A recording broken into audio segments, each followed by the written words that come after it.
el primer panel con, digamos, varios de los, los investigadores que tenemos aquí. El panel se titula Dimensiones de la tarea del historiador, formación de investigadores, divulgación y consolidación institucional, consideraciones sobre la trayectoria de Jorge Gelman. Tenemos entre los invitados a Juan Marchena Fernández de la Universidad Pablo de Olavide de España, Raúl Fradkin de esta casa y Silvia Rato de la Universidad Nacional de Quilmes y Eduardo Míguez del Instituto de Estudios Históricos Sociales de Tandil. Vamos a empezar con la ponencia, con las palabras de Silvia Rato y después seguimos con las de Eduardo Míguez y luego Raúl y después por último Juan. Así que bueno, le paso la palabra a Silvia.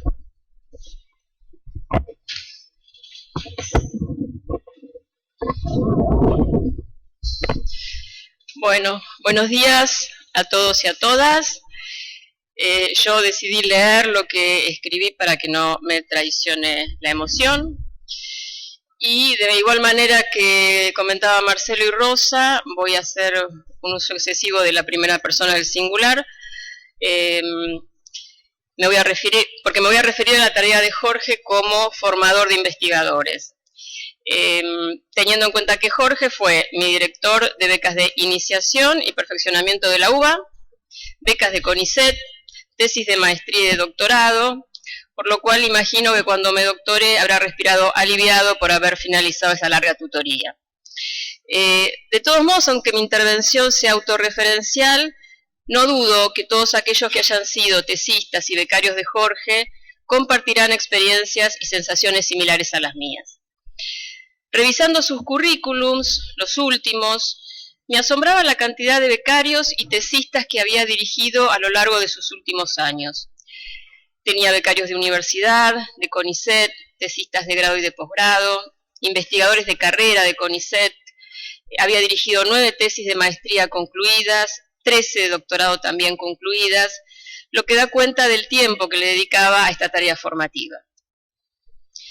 Es difícil decir algo nuevo o diferente de lo que ya se ha dicho en las distintas ocasiones en las que se lo recordó y homenajeó.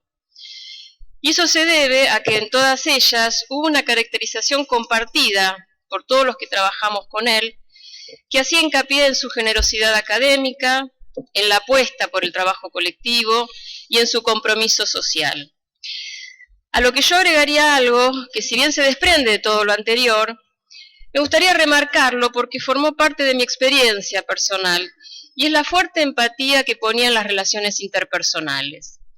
Siempre fue un escucha atento y preocupado en los momentos difíciles que en mi caso me hicieron suspender por unos años la carrera académica y también fue un interlocutor entusiasta cuando corrieron tiempos mejores.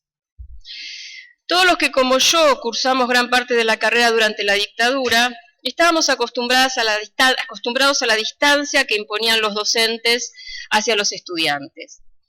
Distancia que se incrementaba cuando se trataba de los titulares de las materias. En ese contexto, los exámenes finales representaban verdaderos vía crucis en el camino hacia la obtención del título. Solo en los últimos años de la carrera pudimos presenciar la renovación de algunas cátedras, y con ello comenzamos a leer autores hasta entonces desconocidos. Para los temas que me interesaban, los trabajos de Jorge y de Juan Carlos Garavaglia, como se ha dicho repetidamente en varias ocasiones, fueron esenciales para modificar radicalmente la imagen que se tenía hasta el momento sobre la vida rural en la campaña bonaerense desde el periodo tardocolonial.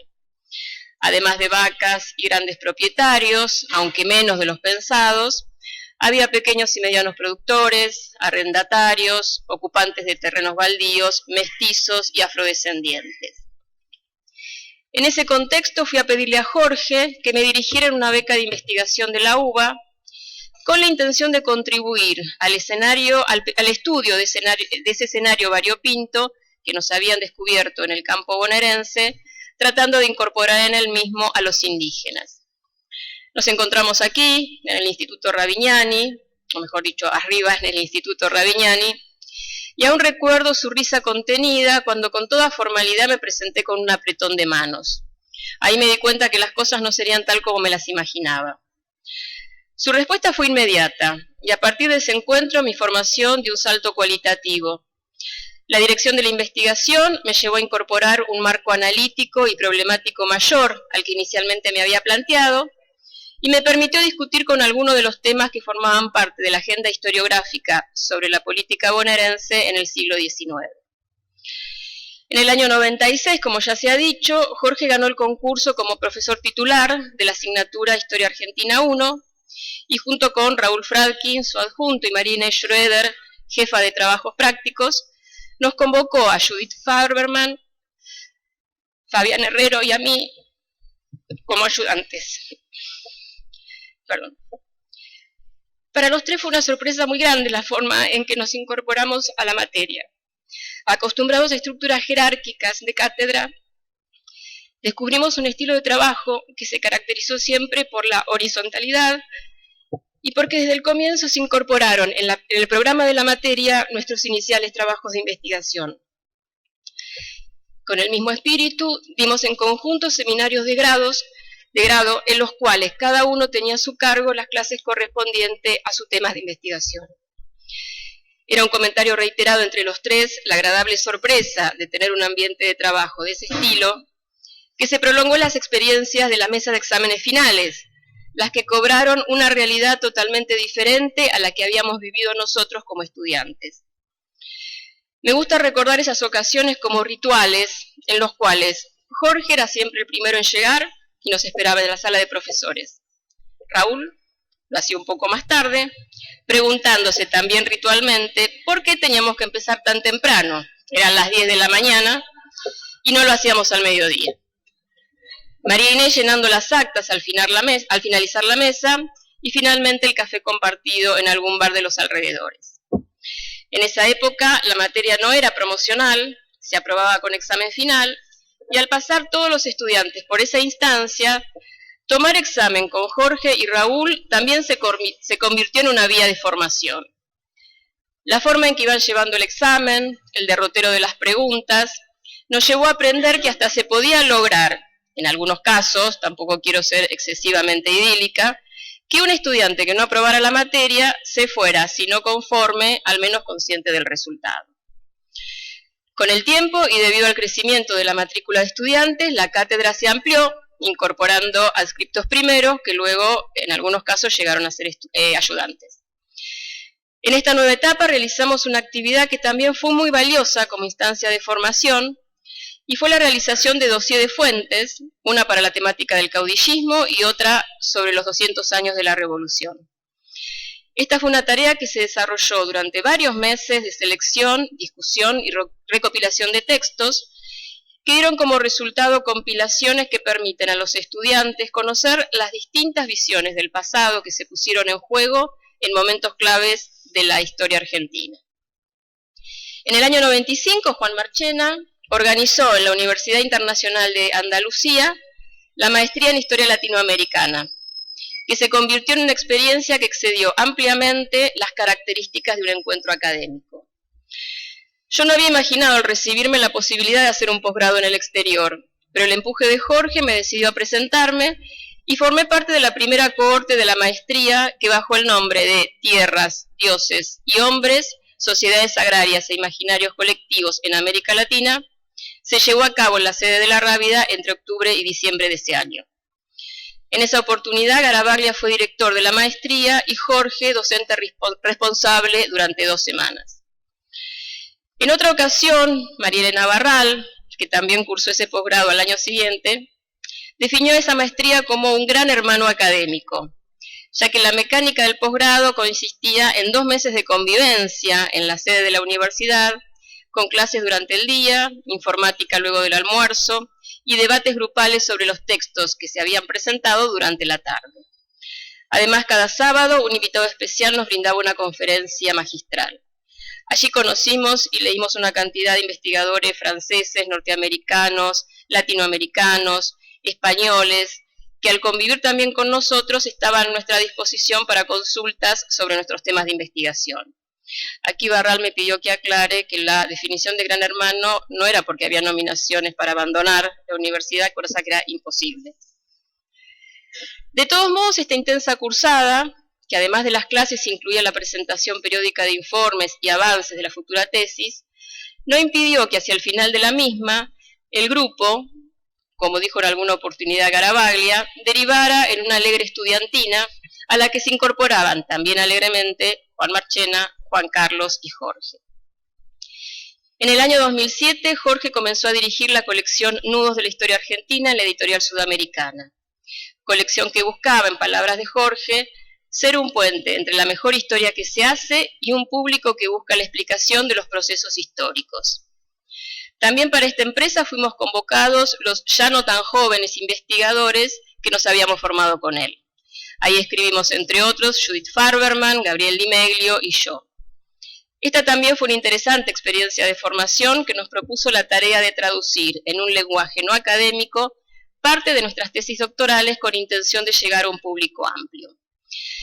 En síntesis, Jorge para mí fue un maestro. Su guía excedió la tarea de dirigirme en mi tema de investigación, ya que me alentó a realizar un posgrado, me formó también como docente y me embarcó en la experiencia de escribir textos de divulgación.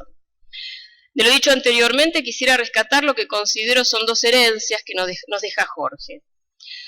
Por un lado, los que nos formamos con él, y creo que todos los que están aquí coincidirán conmigo, incorporamos el estilo horizontal y generoso en la formación de investigadores.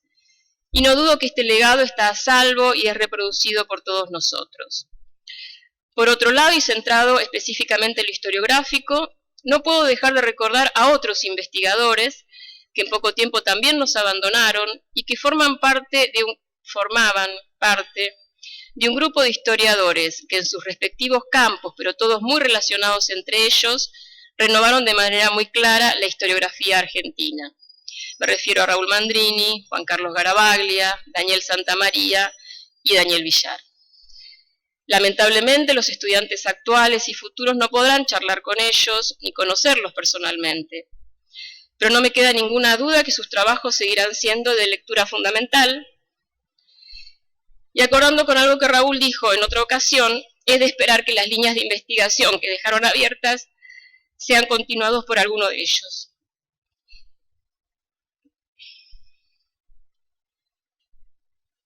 Quisiera terminar esta breve intervención nuevamente con palabras de Jorge, en las que se resume gran parte de lo dicho, su compromiso social y la empatía hacia sus dirigidos. Se trata de una nota que publicó en el diario Clarín en febrero del 2005 con el título Nuestra sociedad es profundamente desigual. La nota de opinión fue escrita ante los resultados de la asignación de becas de formación de la UBA que habían dejado fuera del orden de mérito a una tesista que él dirigía. Pido disculpas por lo extenso de la cita, pero me parece importante leerla por la actualidad que cobran algunas de sus expresiones, cuando hoy los avances que se habían logrado en el sistema científico son puestos en discusión por las políticas del actual gobierno. En ese sentido, no dudo que volverían a ser suscriptas por Jorge en los desalentadores tiempos que corren para la educación pública. Decía Jorge, nuestra sociedad es profundamente desigual, no es ninguna novedad. Sin embargo, deben existir mecanismos para combatir o al menos moderar los efectos de esta desigualdad para las futuras generaciones, entre las cuales se ubica en primer lugar la educación pública. La Universidad de Buenos Aires, que posee un pasado que en parte apoya esta postura y tiene autoridades que defienden públicamente esta tesitura, acaba de dar una muestra de que las prácticas están muchas veces alejadas de los ideales proclamados. Se acaban de otorgar las llamadas becas nominales para estudiantes que quieren realizar estudios de posgrado, aplicando a rajatabla y con una lógica regresiva un reglamento que castiga a los estudiantes de origen humilde que han debido trabajar simultáneamente al desarrollo de sus estudios de grado.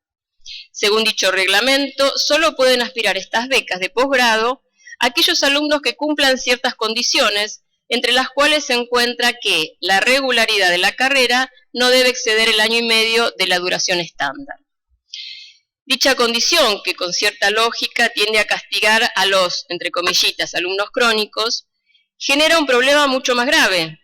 Los estudiantes de familias con escasos recursos, que deben trabajar muchas horas por semana para mantenerse y ayudar a la manutención de sus familias, cursan en general sus carreras de grado de manera mucho más lenta que aquellos provenientes de familias mejor situadas que tienen la suerte de poder dedicarse con exclusividad al estudio. Y terminaba la nota adelantándose a debates sobre algunas de las desventajas que teníamos las mujeres en el sistema científico, por ejemplo, no contemplarse la ralentización de la carrera académica que significa para nosotros la maternidad. Doy la última referencia autorreferencial. Esto fue algo que me afectó directamente, ya que cuando estuve en condiciones de realizar mi presentación en la carrera de investigador científico, estaba fuera de los límites de edad que existían en esa época. Y aquí Jorge nuevamente tuvo un papel fundamental en esta ocasión para que se me concediera una excepción y así pude entrar a la categoría de adjunta. Fue él quien me notificó del resultado, al llamar por teléfono a mi casa y preguntar por la investigadora de CONICET, Silvia Rato. Esta vez su risa ante mis gritos de alegría no fue contenida.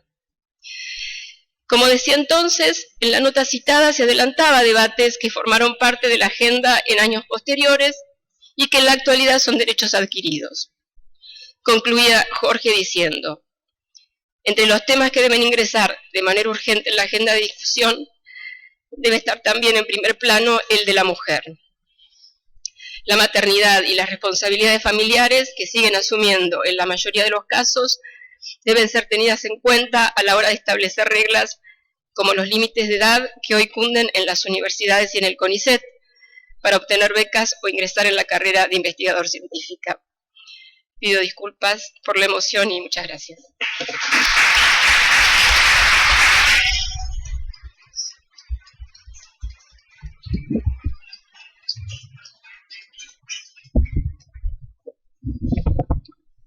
Bueno, saludo a todos los presentes, aparte de que ya la mayoría ya los saludé personalmente, y agradezco a los organizadores la oportunidad de rendir una vez más homenaje a un gran amigo, un gran historiador y una gran persona.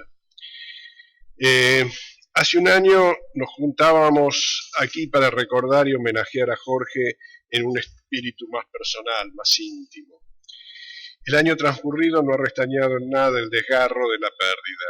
La ocasión, sin embargo, nos propone una perspectiva en la que, yendo más allá de los sentimientos personales de los que fuimos sus amigos, pensemos en la enorme contribución que Jorge realizó al desarrollo historiográfico de la Argentina, de la región y, en última instancia, de la disciplina como disciplina académica. Como otros se ocuparán del análisis más estrictamente historiográfico, y este papel propone una aproximación más amplia a su trayectoria, voy a retomar la perspectiva que adopté en aquella ocasión, centrándome en su fundamental contribución al desarrollo institucional del quehacer historiográfico profesional. Me preguntaba, sin embargo, si no hay alguna forma de pensar este aporte en relación al Jorge historiador. Desde luego, una relación es evidente. El desarrollo de la profesión se da en el marco de las instituciones, y solo quienes practican y lo hacen muy bien, solo los que las practican y lo hacen muy bien están capacitados para orientar las instituciones de forma que mejor contribuyan al progreso del conocimiento histórico. Sí, esta es, sin duda, la perspectiva central desde la cual Hellman contribuyó al desarrollo de la actividad institucional, y a ella vamos a regresar. Pero la pregunta que me hacía apuntaba en un sentido inverso. Buscaba considerar no ya cómo se vincula el gestor de instituciones a la historia, sino cómo el historiador aparece en el gestor institucional. Cómo esa persona que era Jorge escribiendo historia era la misma que contribuía al crecimiento de sus colegas y de la disciplina en su acción en las instituciones. Al pensarlo, la respuesta me pareció bastante evidente. El historiador debe comprender a los actores y su contexto para tratar de dar cuenta del sentido de sus acciones. Y a esa capacidad de comprender al otro y su contexto, tratando de ver por qué actúa como lo hace en determinado momento, se traslada a la necesidad de comprender a los otros actores institucionales, sus contextos y sus lógicas, que permite adoptar las opciones que mejor promuevan el desarrollo de la actividad académica. Desde luego, la capacidad de comprender está presente en toda la obra de Hellman. Cuando se es historiador de alma y de oficio, como él lo era, Trabajosos cálculos económicos nos devuelven a la lógica de los actores. Los niveles de salario, las opciones laborales de las personas que no disponen sino de su fuerza de trabajo, la distribución del ingreso, la rentabilidad empresaria, emergen de rigurosos datos y análisis cuantitativos, pero nos devuelven a la conducta humana. Quiero, sin embargo, destacar aquí un argumento que, a mi juicio, resulta extremadamente revelador de esta dimensión de su trabajo. Una pregunta central de Rosas bajo fuego es sobre por qué la rebelión de los sectores terratenientes frente a un gobierno que se suponía que los representaba. Y aun si no los representaba, como la propia investigación proponía, tendía a sugerir, era al menos afín en muchos aspectos, incluyendo el trasfondo económico de su líder, lo que también Hellman estudió en extenso. La respuesta es inevitablemente compleja.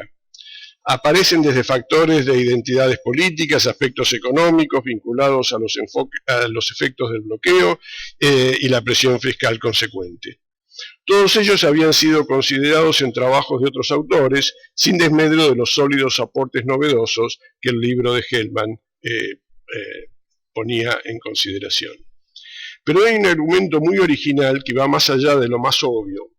El estilo de gobierno de Rosas centralizando el poder, nos dice Jorge, crea descontento en los sectores encumbrados, acostumbrados a participar en la toma de decisiones, o al menos en el proceso que conduce a ella.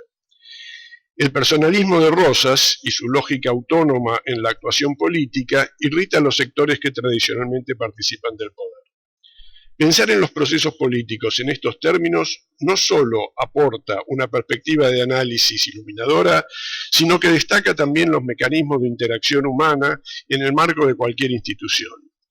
Este enriquecimiento mutuo entre el ejercicio profesional y la práctica institucional, sin duda, fue un área en la que Jorge sobresalió. Y lo hizo a pesar de que su vocación por la gestión, sin duda, no era muy fuerte. Creo que la resistencia de Hellman a asumir funciones administrativas hace particularmente encomiable lo bien que las llevaba a cabo. Y quizás en buena medida, una cosa y la otra están muy relacionadas. Jorge tenía una profunda vocación intelectual.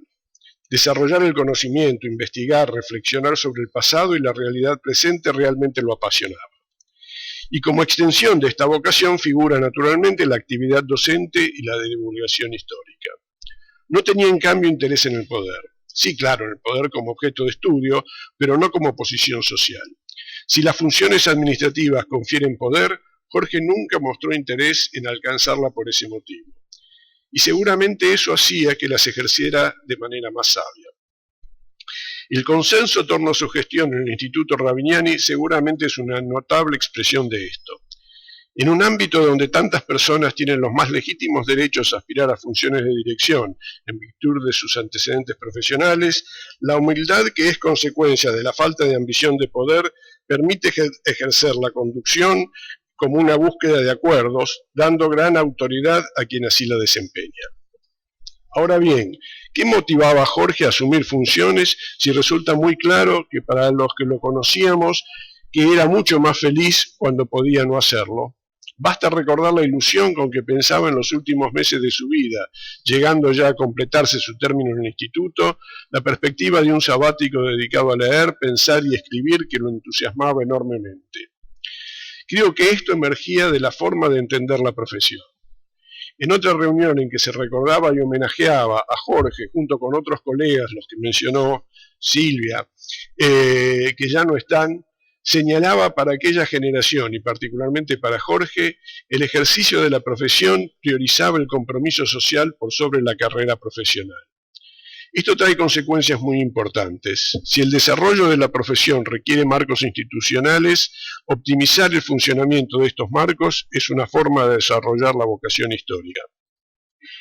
Pero ese desarrollo no tiene por fin solamente alcanzar el mayor reconocimiento profesional posible. En esa dimensión el trabajo de Jorge fue sistemático y, como él, prolijo. Su carrera sin duda es ejemplar. Lo es por dos motivos. Por un lado, porque como dije, Jorge era prolijo, sentía la obligación de hacer las cosas lo mejor posible, con gran cuidado por el detalle, y eso se ve en la forma en que condujo su producción académica. Pero lo era asimismo porque el compromiso ético de mejorar la sociedad se ofrecía en su caso, entre otras cosas, pero centralmente, en la práctica de la profesión. Yo no llamaría esto modestia, sino más bien una ambición trascendente. Buscar el significado de la vida propia consiste en el aporte que se hace a la sociedad.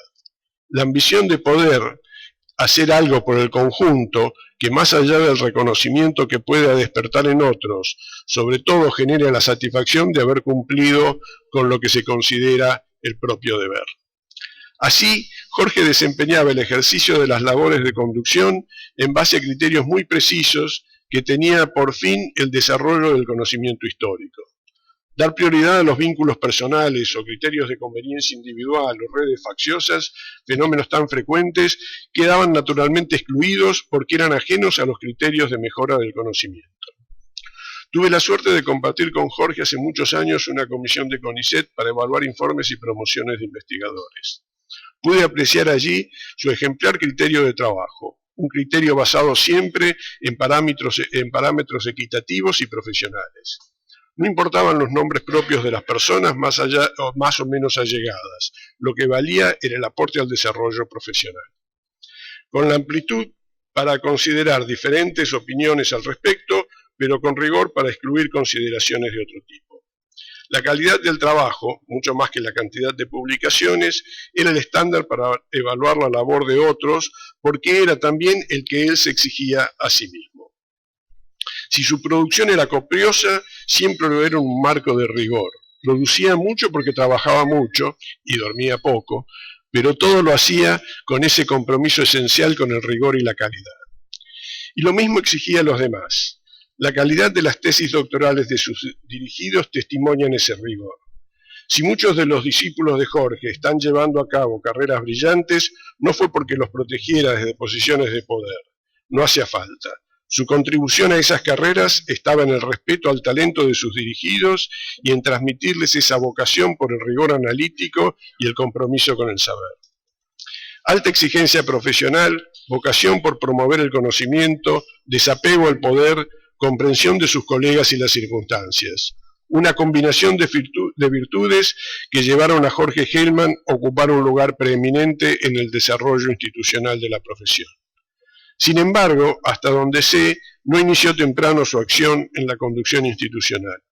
Esto se debe seguramente a su escasa vocación por ella y en parte a los variados derroteros de su vida. Creo que cuando Jorge sintió que su aporte podía ser valioso y necesario, consideró que era su obligación asumir el compromiso y así lo hizo. Cuando lo hizo, asumió un conjunto de tareas variado y en ellas, junto a las virtudes señaladas y en consecuencia de ellas, se destacó por su capacidad para concebir proyectos, ponerlos en marcha y asegurarse que se concreten. Tanto aquí en el Ravignani como al frente de la Asociación de Historia Económica, o junto con Pepe, Raúl y Julio en la RER, y en otros ámbitos en que condujo instituciones, Jorge fue gestor de importantes proyectos que logró plasmar con notable éxito. Esos proyectos incluyen la colección Nudos, que mencionó Silvia hace un ratito, y la sección argentina de la colección de historia latinoamericana de MAPFRE. Y su gran proyecto de investigación sobre desigualdades sociales y regionales, articulando la participación de investigadores de todo el país. Todo ello enormemente fructífero. En cada una de estas empresas, su capacidad de diálogo le permitió sacar lo mejor de cada una de las personas con las que interactuaba. La historiografía argentina tiene mucho que agradecer a Jorge Hellman. Por años seguiremos leyendo sus textos. Su aporte en la historia agraria y social y en la económica seguirá siendo una referencia por décadas. Y esos trabajos sobre precios, salarios y la desigualdad son un verdadero punto de partida en un campo de la historiografía internacional en el que Jorge abrió terreno en la Argentina. Esto último es particularmente importante. Jorge fue un gran promotor de la apertura externa de nuestra historiografía local, que muchas veces exhibe cierta tendencia provinciana. Allí descolló su nexo con España, con Francia y con otros países de América Latina. Pero más allá de ellos, la vocación por poner a la Argentina en diálogo dentro de la historiografía global. Esto es particularmente notorio en la última etapa de su labor, tanto en su propio trabajo como en la promoción de la profesión. En esos años, Jorge fue enfatizando su dedicación a la historia económica. Construyeron con Daniel esa extraordinaria base de datos sobre contribución directa, precios y salarios, y promovió una discusión que retomaba un tema candente en la historiografía del mundo. Jorge estaba actuando en otra dimensión de la labor institucional. La ecuanimidad de su juicio, así como su rigor académico, hicieron que su contribución a los procesos de evaluación fuera muy destacada. Ocupó por una etapa la coordinación del área de historia de la Agencia Nacional de Promoción de la Ciencia y la Técnica, y también actuó en CONICET, donde seguramente una mayor presencia suya en la toma de decisiones hubiera contribuido más al crecimiento de la institución. Por suerte, sus aportes científicos quedarán sólidamente registrados en la historiografía argentina. En el campo institucional, su ausencia deja un vacío. Fue un gran articulador del campo profesional. Tuvo una notable capacidad para hacer que los demás hagan. Además de su valiosísima producción histórica, Jorge fue un gran promotor de la ciencia en sí misma. Muchas gracias.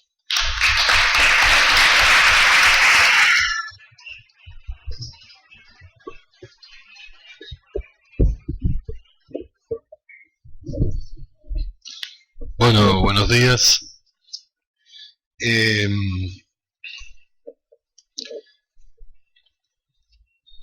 Han pasado ya tiempo desde que tuvimos la noticia del fallecimiento de Jorge, y la verdad es que el vacío que sentimos fue imposible de llenar y cada vez se hace más grande.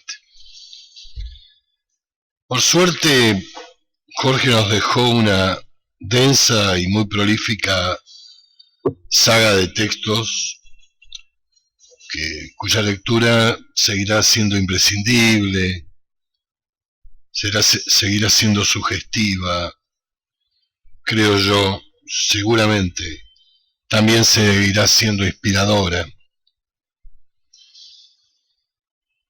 Opté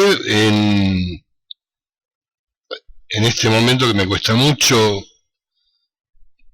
ilusamente elegir el tema de la escritura de Jorge, pensando que era una manera de tomar distancia, y no fue así, pero es lo que voy a tratar de, una especie de división del trabajo que hicimos entre nosotros, abordar. Y quiero empezar con una anécdota que me pasó varias veces con distintas personas, jóvenes, que alguna vez, más de una vez, me preguntaron, ¿cómo se hace para escribir un artículo? Estudiantes de distinta edad, de distinta formación. Y la verdad que cada vez que intenté contestar, no encontré una buena respuesta. Daba muchas vueltas, me pongo a dar ejemplos, el que pregunta se va más confundido de lo que llegó. Hay demasiados testigos acá de esto que digo. Y hace un tiempo me di cuenta que había una manera fácil de contestarlo, y era decirle, lee un artículo de Jorge y fíjate cómo se hace. Jorge tenía algo especial en la manera de escribir. Yo puedo decir, creo que bastante al respecto, no podré demostrar por falta de tiempo, así que les pido que crean que las pruebas existen, y sobre todo porque no tenía la capacidad que tenía Jorge para elegir cuando tenía que hablar breve, cuando tenía que exponer breve, cuando tenía que hacer una ponencia, cuando siempre, o una clase, elegía el ejemplo que probaba exactamente lo que estaba diciendo.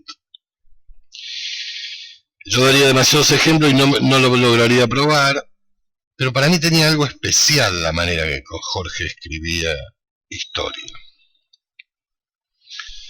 Yo lo he leído mucho, he hecho uso y abuso de todo lo que Jorge ha escrito, con mucha utilidad y rentabilidad, para mí, no para él.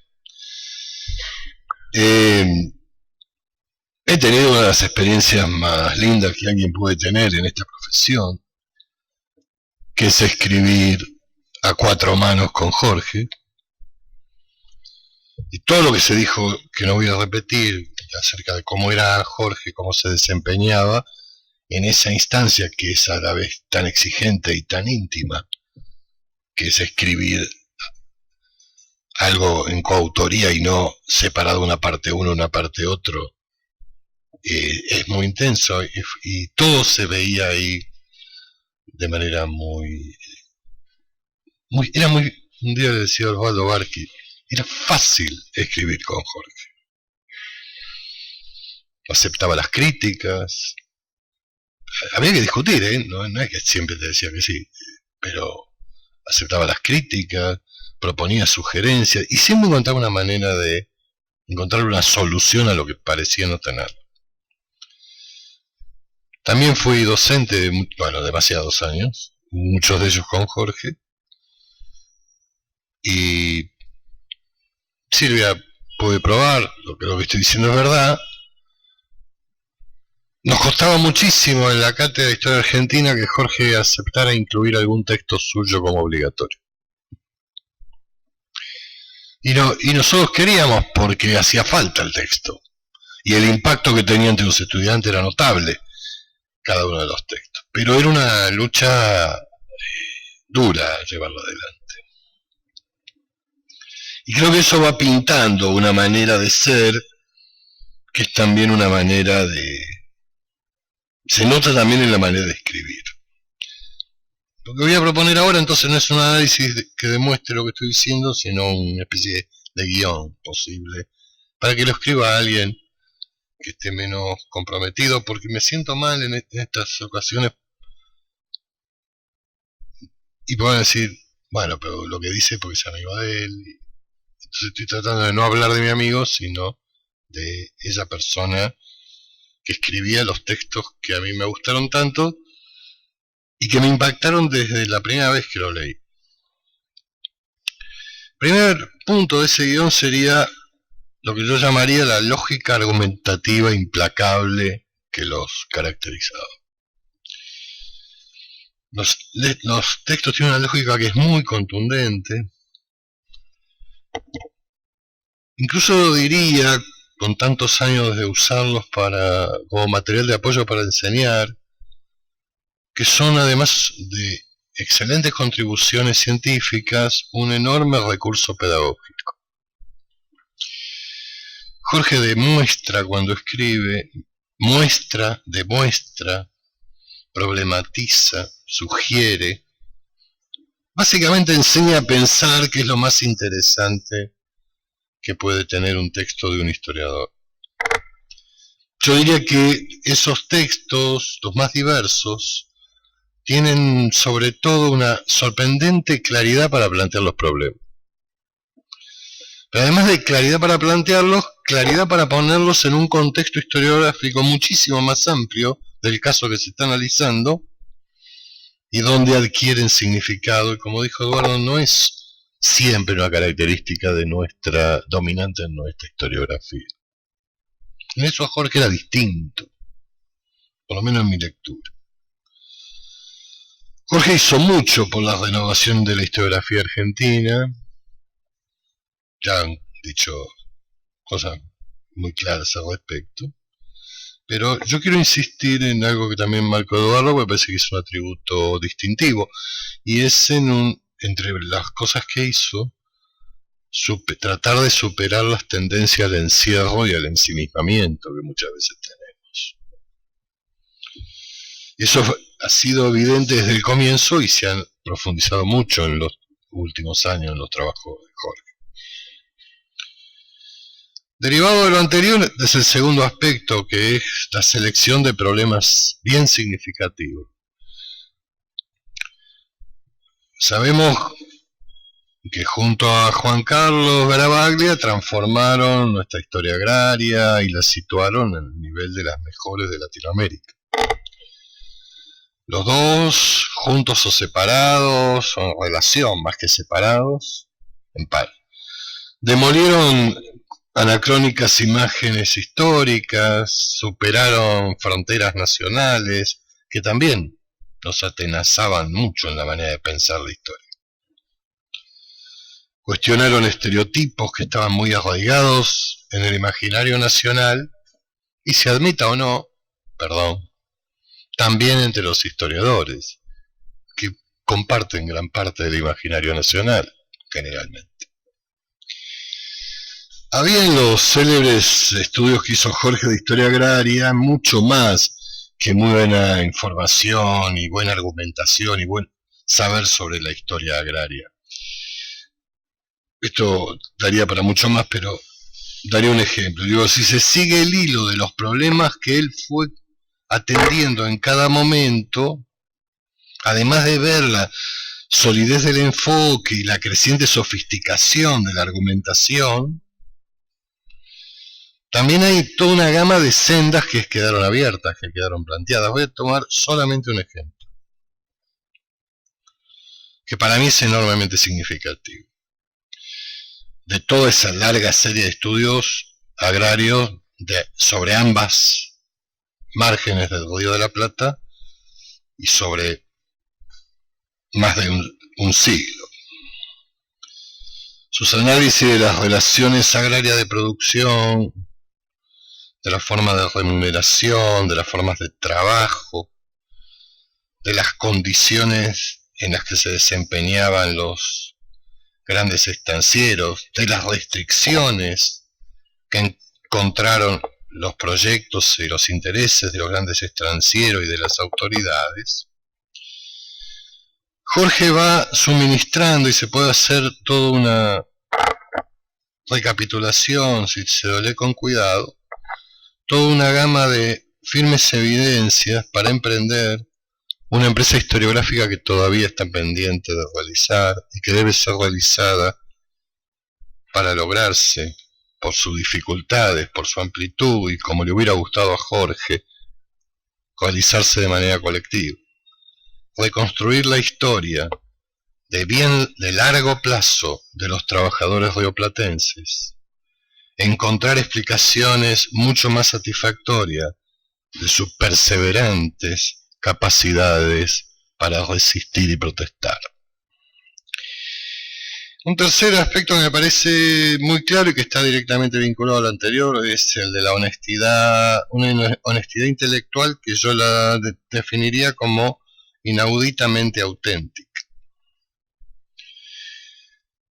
Jorge eludía las explicaciones simplistas y en el rigor y la sofisticación metodológica que fue creciente y cada vez más evidente en sus textos, ponía en evidencia una capacidad de argumentación tan implacable como contundente, una precisión que me atrevo a calificar de quirúrgica para identificar y examinar problemas específicos, así como una amplitud muy grande de su cultura histórica para pensar. Y me parece que hay un punto que está claro porque esos textos, insisto, una verdadera pedagogía del oficio de historiador, son para mí una materialización del deseo y de la pasión por el saber y por el comprender. En cada uno de esos textos hay algo que nunca falta en el análisis de Jorge, cualquiera sea el tamaño del texto, un libro, un artículo, una ponencia. El examen preciso y claro de los límites, las posibilidades y los alcances de las fuentes y de los métodos con los que él está trabajando. Yo diría, Jorge escribía como era, íntegro, honesto, generoso, y no engañaba a los lectores. Les iba exponiendo argumento tras argumento y sometiendo a prueba tras prueba cada uno de esos argumentos. Eso nos lleva al cuarto punto de esa guía que pensé, que es no solo su aporte a la historia económica, sino su modo de entender la historia económica, perdón. Era un apasionado por la historia económica, pero yo creo que cometeríamos un enorme error si circunscribimos su contribución al campo de la historia económica. Es claro que su manera y bajo su influjo, la manera de hacer historia económica en la Argentina estuvo cambiando y está cambiando, y se transitaron nuevas sendas y se abrieron nuevos horizontes. Esto creo que es bastante evidente. Jorge era un conocedor exhaustivo de los debates internacionales, tanto de los clásicos como de los recientes, no solo de los recientes y no solo de los de moda. Y en cierta manera a mí lo que siempre me llamó la atención, y se lo decía, nunca se rindió frente a las modas. Y en el momento de menos charm de la historia económica se dedicó a, casi como un pastor, a predicar la necesidad de hacer historia económica. No era la primera vez que iba a contracorriente, y no es fácil esto con las modas historiográficas.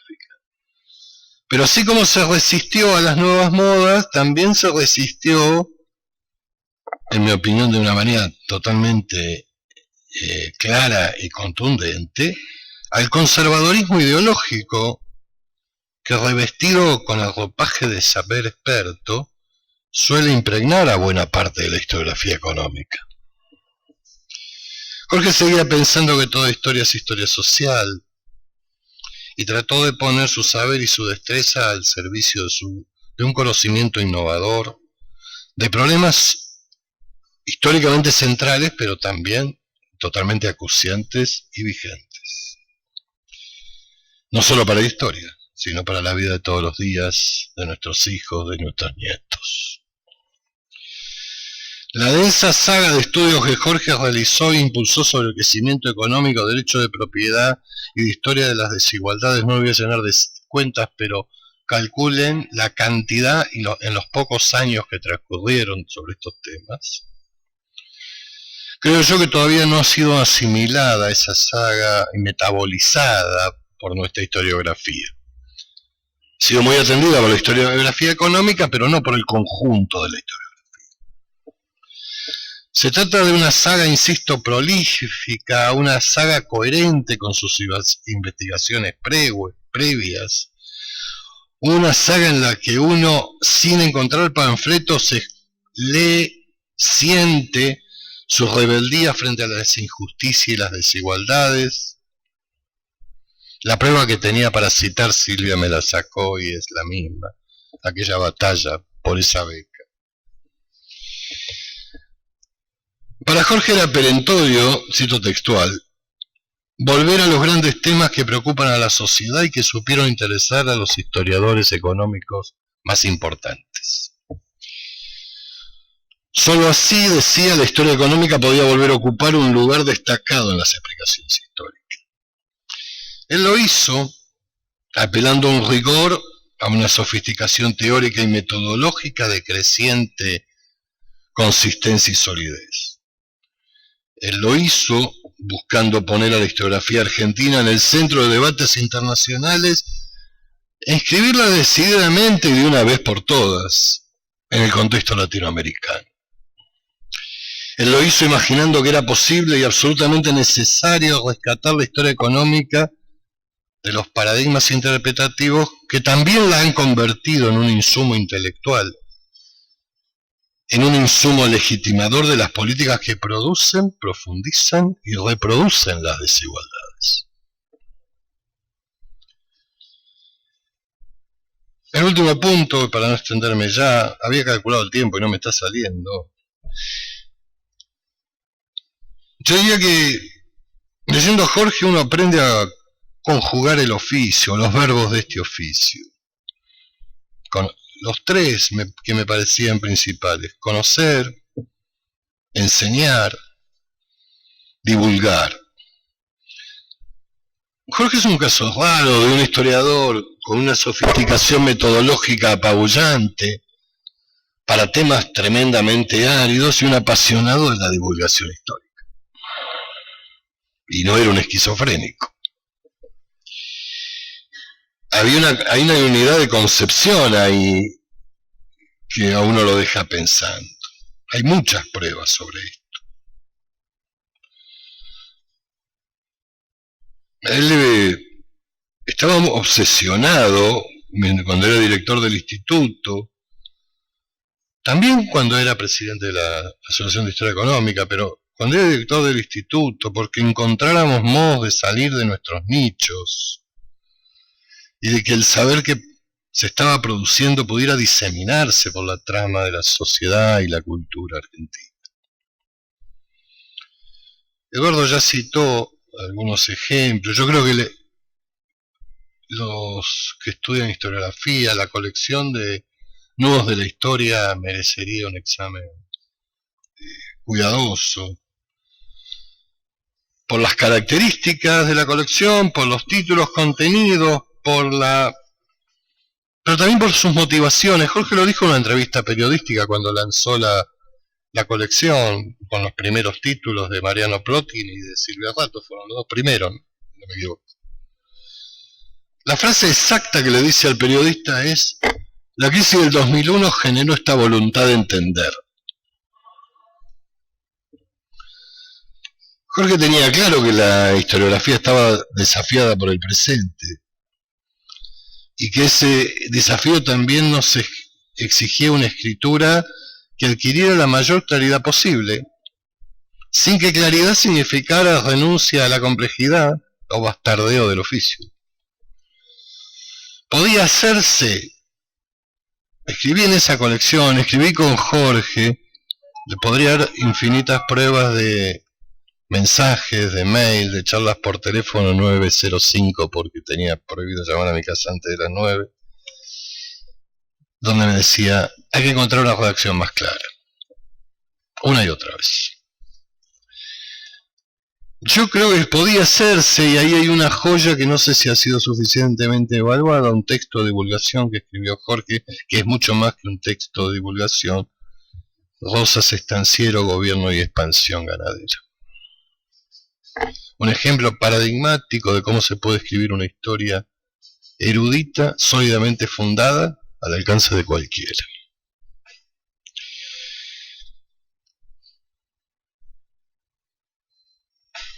Y el libro que comentó Silvia, que se elaboró en la cátedra, 200 años pensando la Revolución de Mayo, no se pensó como un libro, fue un espacio de investigación colectiva entre docentes de diferente experiencia, alumnos que se estaban formando, una experiencia de trabajo intergeneracional, a su vez un ámbito de formación para crear un material para estudiantes y que se convirtió en un libro para aquel momento de gran difusión, no solo por el libro, sino también por la importancia que la lectura de la historia tuvo en torno a 2010.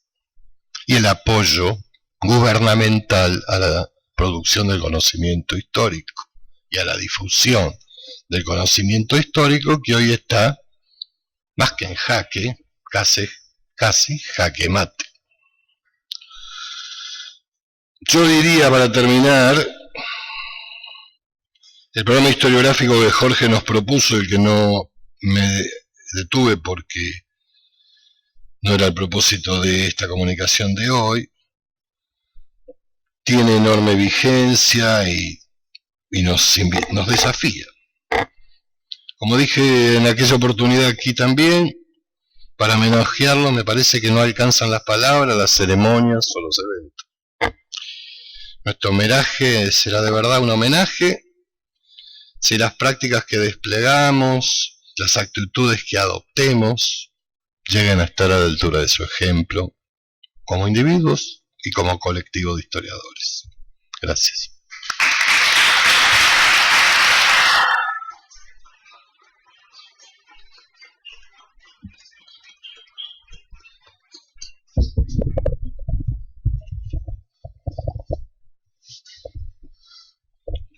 Buenas tardes a todas y a todos, queridas amigas, amigos. Quiero comenzar agradeciendo, con todo el corazón la invitación para estar esta mañana acá, estos 2 días. Agradecer obviamente a Noemí, agradecer a Julio la delicadeza con que ha ido organizando la logística, el cariño en general que ha desprendido toda la organización del acto. Quiero obviamente agradecer la compañía de amigos desde hace muchos años, de José Carlos, de Raúl, con quien me acuerdo que tuvimos una de las últimas sesiones en las que estuvimos juntos, precisamente en Tucumán, ¿no, Romy? No sé si te acuerdas, Raúl, con Jorge. Y me acerco más. De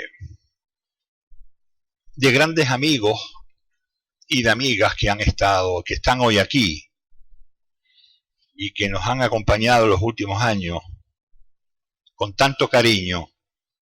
Fíjense que voy a hablar poco de academia, mucho de cariño. Quiero hablar de Zacarías, está por ahí anotando, no se sabe qué anota Zacarías. De Gustavo Paz, como no, hacía años que no lo veíamos y nos hemos encontrado con el mismo saco de cordero y los mismos jeans de hace 15 años o hace 20 años. Qué formidable, creo que además seguimos pensando del mismo modo. Eso en cualquier momento sería muy retrógrado. Yo creo que eso es absolutamente revolucionario en nuestros días. Cómo no, de Beatriz, ¿no? Y acordándome naturalmente de Charo Prieto. Fíjense, abría esta mañana el boletín número 30 de casualidad y me encuentro aquí el artículo del Gara con Charo Prieto dedicado a Gogó. Bueno, es un cañonazo de sentimiento continuo el que nos vamos provocando esta mañana y desde luego en la que no quiero hacer contribuciones dolorosas, sino contribuciones festivas. Y creo que, o con Ana Frega, ¿no? También hace tiempo que nos veíamos y también vinculados con Jorge y obviamente con Silvia, con Mañe, con la Romy, con Adrián Mercado.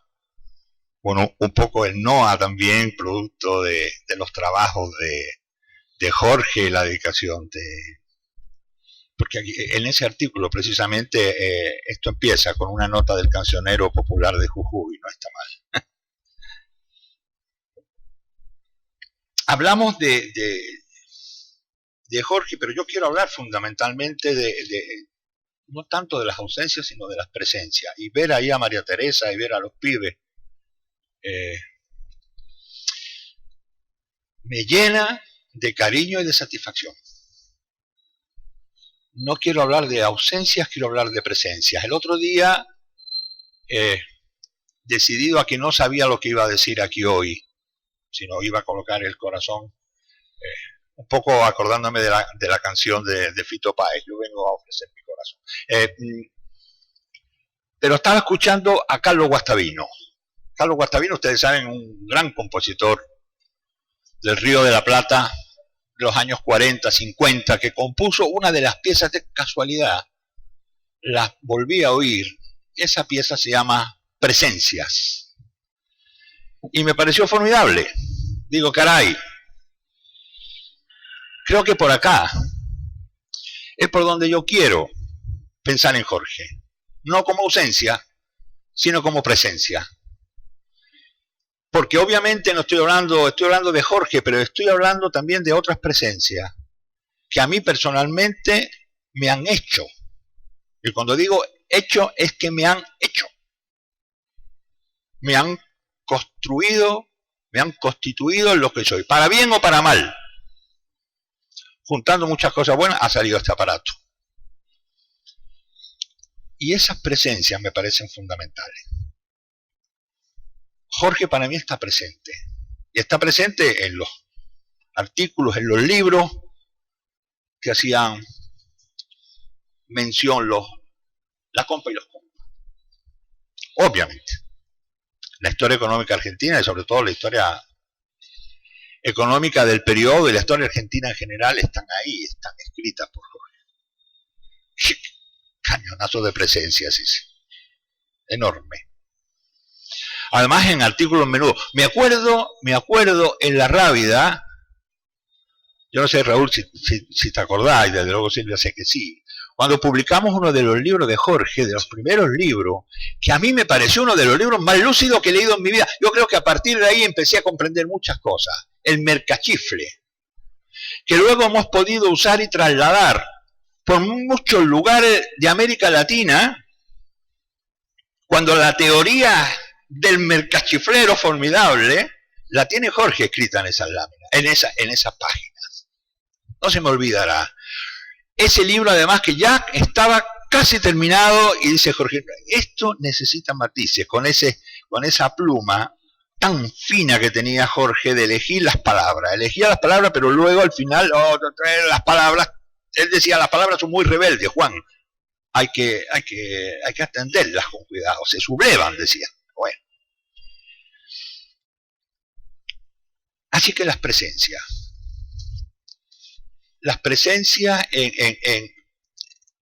no solamente en la estrografía, sino también y creo que era lo que hemos hablado todos, sin ponernos de acuerdo, las presencias en los discípulos de Jorge, las discípulas y los discípulos. Y esa presencia lo vemos todos los días. Una de las personas a las que yo más estimo en este planeta se llama La Maña y está ahí sentada, a la que admiro. Y yo recuerdo cómo La Maña fue construyendo su tesis doctoral de la mano de Jorge. Y la Silvia La Rábida. Y cómo ahora yo miro a La Maña y leo lo que escribe, y veo esos curas de la Pampa, y claro que estoy leyendo a Jorge. Y estoy viendo a Jorge, es una presencia que está ahí. Y cuando leo lo que escribe la Silvia me pasa lo mismo. Pero es cuando escribe la Romeo, cuando escribe la Adrián, es decir, y los que no están aquí, que son cientos. Hablábamos hace un rato de esos años, para mí mágicos, de la Rabia y después de la Olavide, donde esa experiencia trascendental fue para ustedes y fue para nosotros. Yo creo que Juan Carlos Garavaglia venía de un México insurgente y traía su tepeaca a cuesta, que empezó, como ha explicado muy bien Raúl, empezó a mezclarla afortunadamente con la historia de la Pampa, y de la mano de Jorge empezaron a renovar y le metieron un remesón a la historia pampeana verdaderamente formidable. Es que empezaron a pasar esa historia que parece regional, si ustedes quieren casi local, al mundo latinoamericano. Y empezaron a tener un impacto formidable sobre chicos y chicas de Colombia, de Perú, de Bolivia, de Chile, obviamente de México, de Venezuela, de las Antillas, de Ecuador. Y resulta que todos esos chicos y esas chicas se acabaron doctorando y acabaron otra vez de nuevo las presencias. ¿No voy a notar la presencia de Jorge ahí? Claro. Es que esa gente ahora, y no están aquí, pero sus nombres, yo sé que mañana te vas a sonreír y a Romy le va a pasar lo mismo. ¿Qué tal un Raúl Román? ¿Qué tal un Hugo Sánchez? ¿Qué tal un Alfonso Fernández?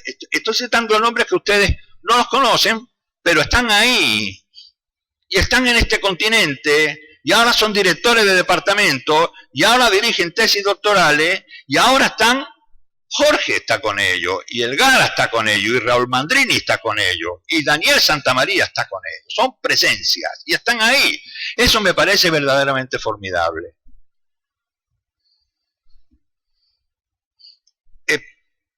Pensando en esos detalles de los que Raúl ha hablado, sobre todo con respecto a la escritura, cómo él lo enseñó, cómo él enseñó e insistía en la forma de escribir.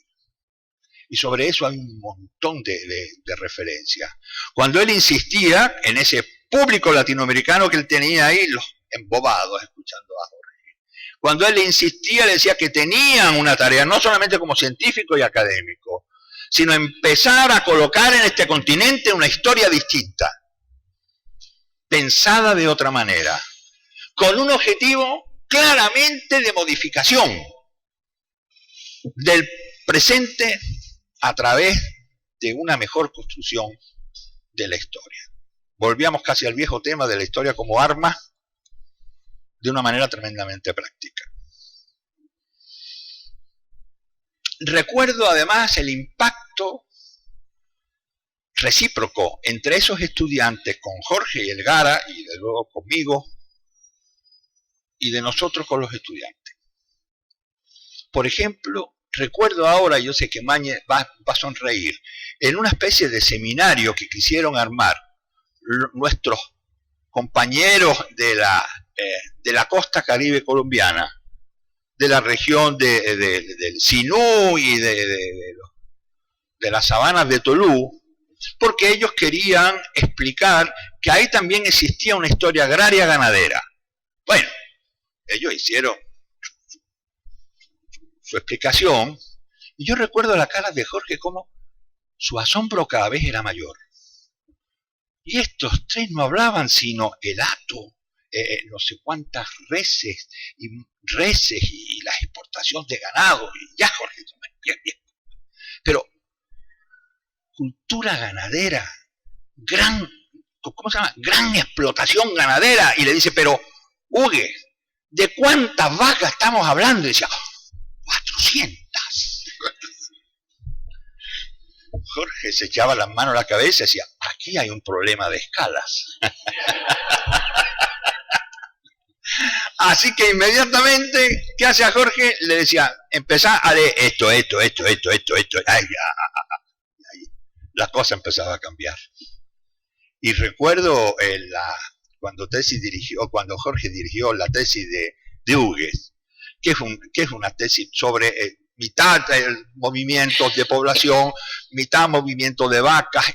Yo recuerdo esa tesis inicial de Hugues, que era una cosa tremenda, cómo acabó siendo sometida, como decía Roblito, ¿no? Siendo sometida a la disciplina casi tiránica de Jorge. Los argumentos se colocan en orden, si no, esto no hay quien lo entienda. Y Hugues intentaba explicarse en costeño, ni costeño ni no costeño, los argumentos se colocan así, porque tienen que ser entendidos. Y él decía, una contribución, todas las tesis tienen que ser una contribución a la historia de América Latina, que es a la historia de la sociedad. Y él decía, y esa frase me encanta, la he vuelto a copiar aquí, no se me puede olvidar, que la historiografía tiene que ser, se debe a los desafíos de la contemporaneidad, de los días que vivimos, de nuestra realidad. Termino y nos vamos, creo que nos hemos ganado toda una cerveza. Quiero terminar de nuevo con el tema de las presencias.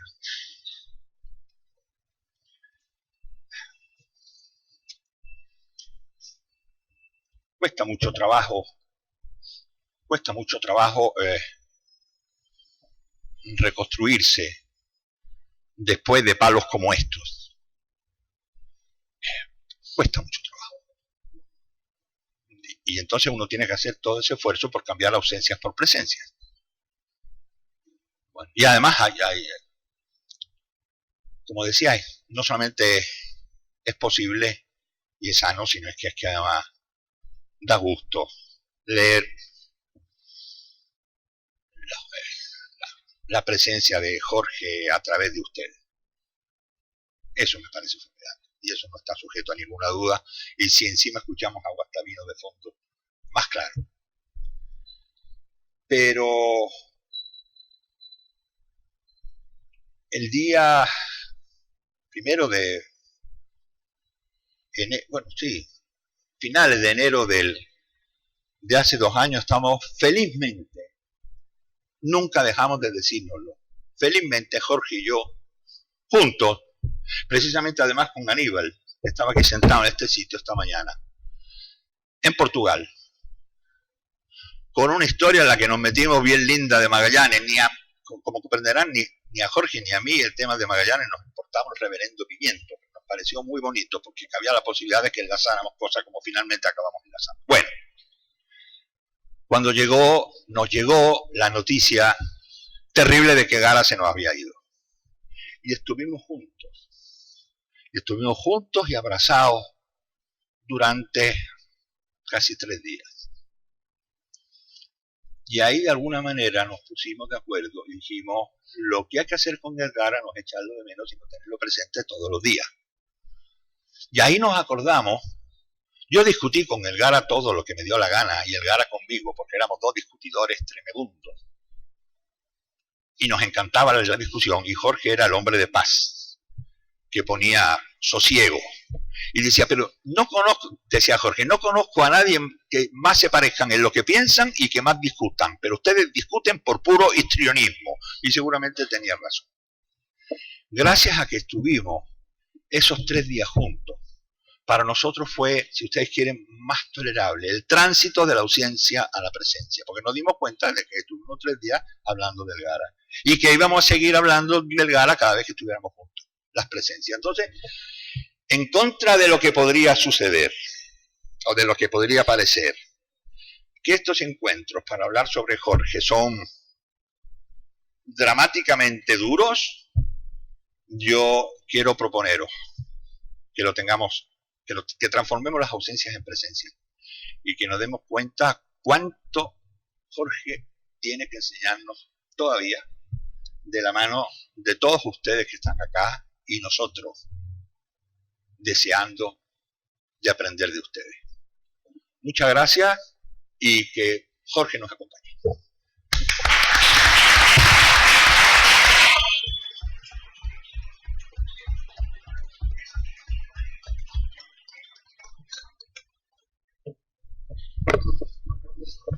Bueno, muchísimas gracias a los panelistas, la verdad, por estas palabras tan conmovedoras también. Los esperamos acá a las 14, retomamos después del almuerzo las jornadas y bueno, los invitamos a volver acá a esa hora.